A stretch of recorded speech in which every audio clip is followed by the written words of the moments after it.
Hello साथीहरू, नमस्ते, good morning है। तपाईँहरूलाई चाहिँ यो सतीघट्टाको लोकेसन चाहियो भने चाहिँ है सुरुमा चाहिँ हामी काकाडभिटाको त्यो माथि निलो कलरको बोर्ड देखिरहेको छ नि जुन, त्योभन्दा अलिकति यताबाट चाहिँ हामी दक्षिण जानुपर्छ है।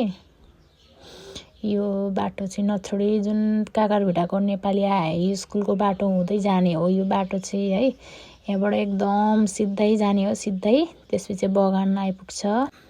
बगान पनि आइपुग्यो है। त्यसपछि पनि हामी सिधै जानुपर्छ। यो पिच रोड नछोडिकन एकदम सिधै है पिच जानुपर्छ। बाटो पनि एकदम राम्रो रहेछ हैन।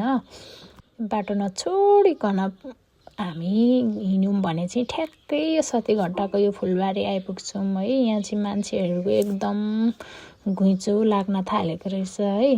त्यस्तै 2-3 दिन मात्रै भाइरल भएको थियो होला है।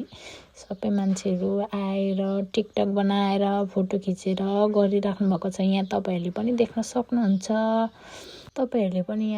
सक्नुहुन्छ। आन्टीहरू नाचेर टिकटक बनाइराख्नु भएको छ। अनि यहाँ अलिक पर पनि यहाँ चाहिँ अलिक धेरै बाक्लो फुल रहेछ है।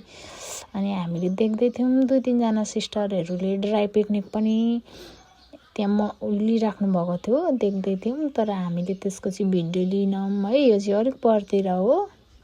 अनि हामी चाहिँ यहाँ बगानभित्र गएर हामीले पनि 1-2 फोटोहरू खिच्यौँ, भिडियो बनायौँ है।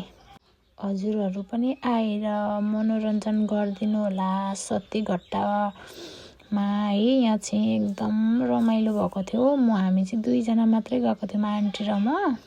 तर मानिसहरू चाहिँ एकदमै धेरै नै हुनुहुन्थ्यो यहाँ टिकटक बनाउने है, फोटोहरू खिच्ने। कोही ड्राई पिकनिक लिएर आउनु भएको थियो आन्टीहरू। यहाँ हेर्दा यस्तो राम्रो ठाउँ छ है। अनि हजुरहरू को आइसक्नु भएको छ भने आइसकेको भनेर लेख्नु होला है। नआउनेहरू चाहिँ यो लोकेसन हेरेर अवश्य आउनु होला यो ठाउँ घुम्नलाई। हस्त धन्यवाद।